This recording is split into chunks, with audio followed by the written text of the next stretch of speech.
नमस्कार। असम चुनाव के महारथियों पर आधारित इस कार्यक्रम में आपका स्वागत है। मैं हूं मुकेश कुमार।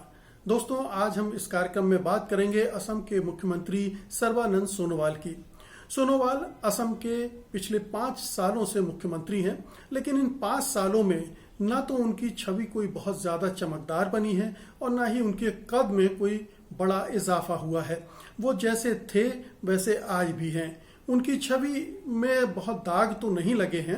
हालांकि उन्होंने एक मुस्लिम विरोधी राजनीति को हवा देने की कोशिश की। बांग्लादेशियों के मामले को, विवाद को बार बार उठाकर बांग्लादेश सीमा पर बाड़ लगाने की बात करके और तमाम तरह के देशद्रोही और इस तरह के जितने भी विमर्श हैं, नरेटिव हैं, उनको असम की राजनीति में मिलाने की कोशिश करते हुए वो विवादास्पद तो हुए। और ख़ास तौर पर तब जब सीएए और एनआरसी के खिलाफ असम में बड़े पैमाने पर आंदोलन चले, तब ज़रूर उनके नेतृत्व को लेकर प्रश्न भी उठे। उन्हें कमज़ोर मुख्यमंत्री भी कहा गया और उन्हें इस तरह से भी देखा गया कि वो केवल दिल्ली के एक कठपुतली हैं, मोदी शाह की कठपुतली हैं। और अगर असम में कोई मुख्यमंत्री से भी बड़े कद का नेता है भारतीय जनता पार्टी का, तो वो हिमंत बिश्व शर्मा हैं और वही सरकार को मोटे तौर पर हाँक रहे हैं, चला रहे हैं। उनकी ही चलती है, उनके पास बड़े विभाग हैं। तो पूरे इन 5 सालों के दौरान अगर आप देखें तो फोकस सोनोवाल के बजाय हिमंत बिश्व शर्मा पर था। वो 5 साल मुख्यमंत्री रहे जरूर, लेकिन ऐसा लगा कि थोड़ा पीछे रहकर अपने को थोड़ा सा लो प्रोफाइल में रखकर चल रहे हैं, या उनके ये व्यक्तित्व की का हिस्सा हो सकता है कि वो बहुत कहना चाहिए कि हाई प्रोफाइल में रहने वाले नेता नहीं हैं और इस वजह से उनकी छवि जस की तस बनी हुई है। ये ज़रूर कहा जा सकता है कि उनकी छवि पर कोई बहुत बड़ा दाग, कोई बहुत बड़ा बट्टा नहीं लगा है। इस सालों में कोई ऐसा भ्रष्टाचार का आरोप नहीं लगा है जिससे बीजेपी को उनको लेकर किसी तरह का धर्म संकट पैदा हो। हाँ, एक कुशलता के साथ सरकार चलाने वाला मुख्यमंत्री के रूप में उनकी छवि नहीं बन पाई है, ये तय है। तो इसी शायद यही वजह है कि इस चुनाव में बीजेपी भावी मुख्यमंत्री के रूप में न तो उनको प्रस्तुत कर रही है, न किसी और नेता को। इसलिए ये सवाल लोगों के दिमाग में उठ रहे हैं कि क्या मुख्यमंत्री सोनोवाल अगली बार भी मुख्यमंत्री बन पाएंगे अगर बीजेपी चुनकर वापस सत्ता में आती है। तो उनका भविष्य पूरी तरह से हाई कमान पर टिका हुआ है, क्योंकि अगर बतौर मुख्यमंत्री उनके कामकाज का आकलन किया जाएगा तो व्यक्तिगत स्तर पर भी और सरकार के स्तर पर भी वो औसत से भी कम रहा है। जो बांग्लादेशियों को वापस भेजने का उन्होंने वादा किया था, उनकी सरकार, उनकी पार्टी ने वादा किया था 2016 में, उस मामले में कोई भी प्रगति नहीं हुई है। बल्कि ये कहा जा सकता है कि एनआरसी में जिस तरह से 19 लाख लोग ही शामिल हो पाए जो फाइनल लिस्ट बनी, और उसमें भी 14 लाख के आसपास हिंदू बांग्लादेशी हैं, तो उससे सरकार की किरकिरी हुई है। और जो बड़ी संख्या बताकर ये दुष्प्रचार करती थी बीजेपी, सोनोवाल, हिमंत बिश्व शर्मा, उसकी भी हवा निकल गई है। तो इससे उनकी छवि चमकदार नहीं बन पाई है। जहाँ तक विकास के मोर्चे का सवाल है तो वहाँ भी वो कुछ उल्लेखनीय काम नहीं कर पाए हैं। असम की एक बड़ी समस्या रही है हर साल आने वाली बाढ़।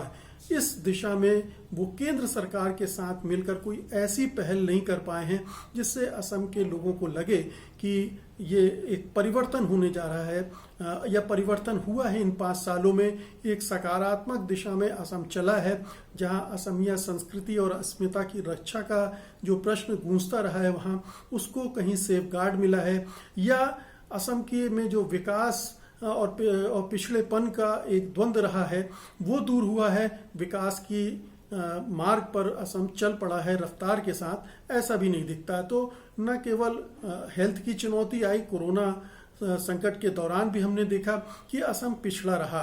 हालांकि हेल्थ डिपार्टमेंट हेमंत बिश्व शर्मा के साथ था और वो थोड़ा कुशल मुख्यमंत्री के तौर पर जाने जाते हैं। उसके पहले भी जब वो बीजेपी में नहीं थे, कांग्रेस की सरकार में मंत्री थे, तब भी वो एक कुशल मंत्री के तौर पर तो कम से कम उनकी ख्याति थी ही। तो उसका जो भी कहना चाहिए माइलेज है वो हिमंत बिश्व शर्मा को मिला, सोनोवाल को नहीं मिला। सोनोवाल की छवि उससे भी नहीं चमकी। तो ये कुल मिलाकर है कि असम के मुख्यमंत्री सोनोवाल इस चुनाव में जा जरूर रहे हैं, लेकिन खुद आश्वस्त नहीं होंगे कि अगर बीजेपी बनी, सरकार बीजेपी की बनी तो वो मुख्यमंत्री बन पाएंगे या नहीं। आइए अब थोड़ा जायजा ले लेते हैं असम के मुख्यमंत्री सर्बानंद सोनोवाल के अतीत का, उनके राजनीतिक सफर का। उनका जो राजनीतिक जीवन है वो 3 दशकों तक फैला हुआ है। छात्र जीवन में ही सोनोवाल राजनीति में आ गए थे। ऑल असम स्टूडेंट यूनियन के अध्यक्ष बन गए थे 1992 में, और 1999 तक लगभग 7 साल तक वो इस संगठन के अध्यक्ष रहे। आप जानते हैं कि आसू असम का बहुत बड़ा छात्र संगठन है और इसका जो नेतृत्व करता है उसकी अपनी एक बड़ी हैसियत वहां की राजनीति में अपने आप बन जाती थी, जो कि सोनोवाल की भी बन गई। 1999 में उन्होंने आसू छोड़कर असम गण परिषद ज्वाइन कर ली। ये आमतौर पर ये दोनों आपस में मिले हुए हैं, आसू और असम गण परिषद। आसू के नेता अक्सर असम गण परिषद में शामिल हो जाते हैं और फिर से वहां वो सीधे राजनीति में उतर पड़ते हैं।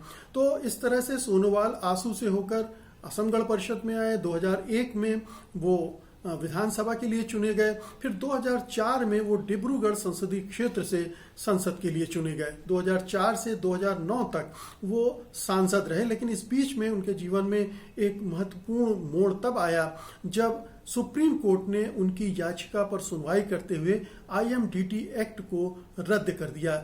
ये एक्ट एक तरह से अवैध बांग्लादेशियों की शिनाख्त और उनको वापस भेजने की जो प्रक्रिया थी उसको रोकने में रुकावट डाल रहा था, और इसकी वजह से असमिया समाज में एक हताशा थी, गुस्सा था। और जैसे ही ये एक्ट रद्द किया सुप्रीम कोर्ट ने, उससे सोनोवाल एक जातीय नायक के रूप में उभर आए, क्योंकि उनकी कोशिशों से ये हासिल हुआ था। तो उसके बाद उनकी छवि, उनका कद असम की राजनीति में बढ़ गया। लेकिन 2009 तक आते आते सोनोवाल को लगने लगा कि असम गण परिषद थक रही है। असम गण परिषद कई गुटों में विभाजित हो चुकी थी, बीच में 2-3 बार उसमें बंटवारे हो चुके थे। हालांकि 2008 में सब एकजुट भी हो गए थे, लेकिन जहां तक राजनीतिक भविष्य का मामला है, सत्ता में आने का मामला है, वो थोड़ा सा दूर दिखलाई देने लगा था। तो इस बीच में सोनोवाल ने अपना गणित बैठाया और 2011 में वो भारतीय जनता पार्टी में शामिल हो गए। असम गण परिषद के बहुत सारे नेता बीजेपी की जो विचारधारा है उससे मेल रखते हैं और उसके हमदर्दी रखते हैं, और कई बार आसू के कई नेता बीजेपी में शामिल भी होते रहे हैं। तो एक तरह से ये सीधा उनका असम गण परिषद से वो बीजेपी में गए। और फिर 2014 में ये संयोग की बात थी कि एक बीजेपी की लहर जैसी आई, जिसमें सोनोवाल फिर संसद के लिए चुने गए और वहां पर फिर मोदी की सरकार में वो मंत्री भी बन गए। तो एक तरह से वो केंद्र की राष्ट्रीय राजनीति में आ गए। अचानक एक झटका, एक जैक लगा और वो उछलकर ऊपर पहुंच गए, और इसका उन्हें फायदा हुआ क्योंकि इस दौरान वो मोदी और शाह के करीब आ गए। और फिर जब 2016 में चुनाव हुए तो उनको भावी मुख्यमंत्री के रूप में पार्टी ने पेश किया। भारतीय जनता पार्टी की विजय हुई और वो मुख्यमंत्री बन गए। तो ये एक सफरनामा रहा है, और ये पिछले 5 साल में उनका कद बेशक ना बढ़ा हो, लेकिन एक मुख्यमंत्री के तौर पर वो स्थापित हो गए। अब सवाल उठता है कि एक नेता के तौर पर सर्बानंद सोनोवाल की क्या ताकत है और क्या कमजोरियां हैं, उनकी खूबियां क्या हैं, खामियां क्या हैं। सबसे बड़ी खूबी तो शायद ये है कि वो बहुत सौम्य छवि वाले नेता हैं, शालीन छवि रही है, उन पर करप्शन आदि के आरोप नहीं लगे हैं। मतलब हम कह सकते हैं कि एक थोड़ी साफ सुथरी छवि उनकी रही है, जो कि हिमंत बिश्व शर्मा की नहीं रही है। उसमें उन पर कई बार भ्रष्टाचार के आरोप लगे हैं, तो जिसकी वजह से एक एडवांटेज सोनोवाल को लगातार ये होता रहा है। दूसरी बात यह है कि वो पार्टी में के अनुशासन से लगातार बंधे रहे हैं और मोदी शाह की भक्ति करते रहे हैं। तो इससे हुआ यह है कि वो पार्टी में भी चहेते रहे हैं और मोदी शाह की कृपा उन पर लगातार बरसती रही है। वो पार्टी के अंदर दूसरे नेताओं से भी विवादों में नहीं उलझे हैं। ये लगातार इतिहास रहा है। असम गण परिषद में भी वो जो गुटबंदियां होती थी उसमें वो उस विवाद में नहीं फंसते थे। गुटों का हिस्सा वो जरूर रहते थे, लेकिन गुटों के टकराव में वो शामिल नहीं होते थे। और यही बीजेपी में भी उन्होंने किया।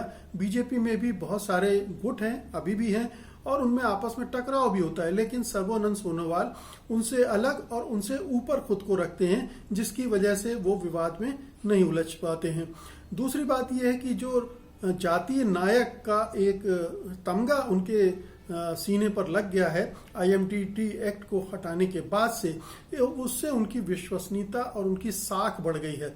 ये माना जाने लगा कि बांग्लादेशियों को वापस भेजने के मामले में उनकी प्रतिबद्धता अविश्वसनीय, असंदिग्ध है और विश्वसनीय है, और वो इस मामले में ढील नहीं देंगे। तो असमिया समाज का एक वर्ग, असमिया समाज के जो हिंदू मध्य वर्ग का एक हिस्सा उन पर भरोसा करता है। ये उनकी एक ताकत बनता है। हालांकि वो कमजोर मुख्यमंत्री साबित हुए हैं, अकुशल मुख्यमंत्री साबित हुए हैं, ये उनकी कमजोरी है, क्योंकि उस तरह से प्रशासनिक क्षमताओं का प्रदर्शन वो नहीं कर पाए हैं। और खासतौर पर तब जब एक कोरोना की बीमारी का हमला हुआ, तब भी वो कमजोर साबित हुए। और जब CA विरोधी आंदोलन पूरे प्रदेश भर में जोर शोर से होने लगे, हर तरफ से सरकार विरोधी आवाजें उठने लगी, तब भी वो असमिया समाज को समझाने में असफल रहे, नाकाम रहे। तो ये उनकी असफलताएं हैं। उनके राज में असमिया संस्कृति पर हिंदुत्व का खतरा बहुत बढ़ा है। ये एक कंट्राडिक्शन है असमिया समाज में, जो हम अभी होते हुए देख रहे हैं। पहले असम गण परिषद असमिया संस्कृति, असमिया अस्मिता का नेतृत्व करती थी, उसको प्रोटेक्ट करने के लिए संघर्ष करती थी। लेकिन ये बीजेपी के आने के साथ एक हिंदुत्व ने एक का जो आक्रमण हुआ है, उसने असमिया समाज को दूसरे रंग में रंगना शुरू कर दिया है। असमिया समाज हिंदू और मुसलमान दोनों से मिलकर बना था, और उनमें आपस में भाईचारा भी था। लेकिन बीजेपी उनमें फूट डालने में कामयाब हो गई है, और उत्तर भारतीय हिंदू संस्कृति को भी आयातित या यहाँ से निर्यात करने में कामयाब हो गई है। और धीरे धीरे ये महसूस कर रहा है असमिया समाज कि जो हिंदू पन आया है, नया जो हिंदू तौर तरीके हैं, वो धीरे धीरे असमिया समाज पर हावी होते जा रहे हैं। तो ये एक सोनोवाल की राजनीति, बीजेपी की राजनीति, और सत्ता में आने के बाद इस मामले में जो जोर लगाकर इसको थोपने की कोशिश हुई है दिल्ली के द्वारा और RSS के द्वारा, वो देखा जा रहा है। तो ये एक उनकी नाकामी भी है, कमजोरी भी है कि वो असमिया संस्कृति को छोड़कर हिंदुत्व की संस्कृति को अपना चुके हैं और उसी को प्रमोट कर रहे हैं। तो अब सवाल उठता है कि इस चुनाव में सर्बानंद सोनोवाल की भूमिका क्या रहेगी। तो बतौर मुख्यमंत्री और अपनी पार्टी के वरिष्ठ नेता के रूप में भी वो स्टार कैंपेनर तो रहेंगे ही। एक तरफ हेमंत बिश्व शर्मा है, दूसरी तरफ सोनोवाल। ये दोनों ही चुनावी अभियान को आगे बढ़ाएंगे। इन्हीं दोनों के कंधों पर चुनाव प्रचार की बागडोर रहेगी। हालांकि केंद्रीय नेता पूरी तरह से टूट पड़े हैं। मोदी शाह भी अभियान को आगे बढ़ाएंगे और पार्टी के दूसरे नेता भी उसमें शामिल रहेंगे। लेकिन अगर राज्य स्तरीय नेताओं की बात करें तो ये दोनों नेता ही बीजेपी की चुनावी यात्रा को आगे बढ़ाएंगे। तो इसमें सोनोवाल की भूमिका इस लिहाज से महत्वपूर्ण हो जाती है क्योंकि वो चूंकि जातीय नायक की उनकी भूमिका है, IMT एक्ट को हटाने के मामले में उन्होंने जो भूमिका निभाई, उसकी वजह से उनकी भूमिका उनकी जो छवि है वो असंदिग्ध है कि वो बांग्लादेशी के मुद्दे पर बहुत ही प्रतिबद्ध हैं। लेकिन सवाल यह है कि CA के खिलाफ जो जबरदस्त प्रदर्शन हुए थे पूरे प्रदेश में, और उसके बाद जो हवा बनी है उसको किस हद तक वो काट पाएंगे। ये माना जाता है कि वो हवा कमजोर हुई है, लेकिन राइजोर दल और असम जातीय परिषद, ये दोनों दल जिन्होंने इस आंदोलन का एक तरह से नेतृत्व किया था, वो मैदान में हैं। दोनों ने हाथ मिला लिए हैं और बहुत सारी सीटों पर वो बीजेपी को और असम गण परिषद को नुकसान पहुंचा सकती हैं।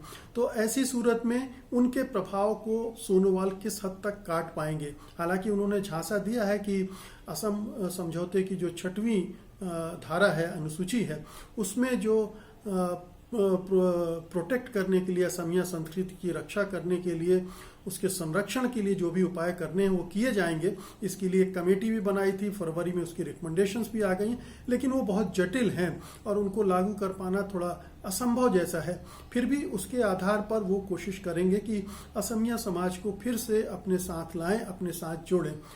दिक्कत यह है कि जो दूसरे मतदाता समूह हैं, जैसे टी गार्डन में काम करने वाले मजदूर हैं, उनको पिछले चुनाव में बीजेपी ने बहुत सारे वायदे किए थे, वो पूरे नहीं हुए हैं। एक बार फिर से उनको मनाने के लिए बीजेपी ने नए वायदे कर डाले हैं, तो वो उनसे कितना संतुष्ट होते हैं टी बागान के काम मजदूर, ये देखने की बात है। और एक जो ध्रुवीकरण की जो पॉलिटिक्स वो कर रहे हैं, वही उनका एजेंडा होगा। मैं पहले भी कह चुका हूं कि बीजेपी के पास असम चुनाव में विकास को लेकर कुछ कहने को ज़्यादा नहीं है, और उसकी रणनीति में भी विकास पीछे रहता है, केवल दिखाने की चीज़ होती है। असली तो होता है हिंदू मुसलमान का ध्रुवीकरण, और इसीलिए जो बीजेपी की रणनीति है उसमें AIUDF को टारगेट करने का प्लान जो है वो नंबर 1 पर है। जो बदरुद्दीन अजमल हैं उनको बार बार टारगेट किया जा रहा है, उनके बारे में फेक वीडियो बनाए जा रहे हैं, सर्कुलेट किए जा रहे हैं, ताकि जो हिंदू असमिया हैं उनके अंदर असुरक्षा का भाव बढ़े और वो पोलराइज हों बीजेपी की तरफ, AGP की तरफ। तो ये एक रणनीति के तहत सोनोवाल भी ज़्यादा अटैक करेंगे मुसलमानों पर, मुसलमान से जुड़े संगठनों पर, और कांग्रेस पर भी अटैक करेंगे, तो इसी सवाल पर, ना कि विकास के सवाल पर। तो ये एक रणनीति के तहत सोनोवाल काम करेंगे। कितनी काम करती है उनकी ये रणनीति, उनकी पार्टी की रणनीति, और इस चुनाव में वो जीत पाते हैं कि नहीं जीत पाते हैं, और जीतते हैं तो उनकी पार्टी उन्हें फिर से मुख्यमंत्री बनाती है या नहीं बनाती है, अब ये तो हमें 2 मई तक इसके लिए इंतजार करना पड़ेगा। फिलहाल अब मुझे अनुमति दीजिए, लेकिन जाते जाते मैं आपसे गुजारिश करूंगा कि अगर आपको ये कार्यक्रम पसंद आया हो तो इसे लाइक ज़रूर करें और इसे बड़े पैमाने पर शेयर भी करें, ताकि ज़्यादा से ज़्यादा लोग इसे देख सकें। अब मुझे अनुमति दीजिए, मैं फिर हाजिर होऊंगा असम चुनाव के एक और महारथी के बारे में चर्चा करने के लिए। तब तक के लिए नमस्कार, जय हिंद। सत्य हिंदी का ऐप डाउनलोड करें गूगल प्ले स्टोर पर।